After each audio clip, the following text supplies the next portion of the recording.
Hi! അങ്ങനെ നമ്മുടെ ചെമ്പനീർ പൂവിലെ മത്സരങ്ങൾ അവസാനിക്കുന്നില്ല. ഇങ്ങനെ നീണ്ട ഘോഷയാത്ര പോലെ ഇങ്ങനെ പോയിക്കൊണ്ടിരിക്കുകയാട്ടോ. അടുത്തത് ടയർ ഉരുട്ടൽ മത്സരമാണ് നമ്മുടെ ഇന്നത്തെ പ്രൊമോന്റെ മെയിൻ ഹൈലൈറ്റ് അല്ലേ? അപ്പൊ നമ്മുടെ ഉറിയടി മത്സരത്തിൽ നമ്മുടെ സച്ചി കൊണ്ടുപോയി നമ്മുടെ ചന്ദ്രമതിയൊക്കെ എടുത്തുയർത്തി ആ ഒരു സന്തോഷമൊക്കെ പ്രകടനം നടത്തിയിരുന്നു ഇന്നത്തെ എപ്പിസോഡ് എൻഡിങ്ങില്.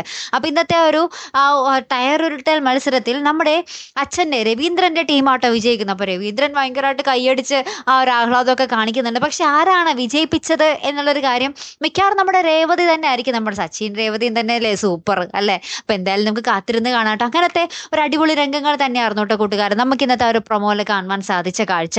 എന്തായാലും ഈ ഒരു മത്സരത്തോടു കൂടി നമ്മുടെ അമ്മയും മകനും ഒന്നും കൂടി ഒന്ന് അടുക്കുവോ എന്നുള്ളൊരു കാര്യമാണ് നമുക്ക് പ്രേക്ഷകർക്ക് അറിയേണ്ടത് അല്ലേ? നമ്മുടെ സച്ചിയും നമ്മുടെ ചന്ദ്രയും അവര് ഇതിക്ക് മുമ്പ് നമ്മൾ ഇതേപോലത്തെ ഒരു കാഴ്ച കണ്ട് നമ്മുടെ ആശുപത്രിയിൽ വെച്ചായിരുന്നു നമ്മുടെ അമ്മയും മകനും കുറച്ചൊക്കെ അടുത്തുനിന്ന് കണ്ടത്.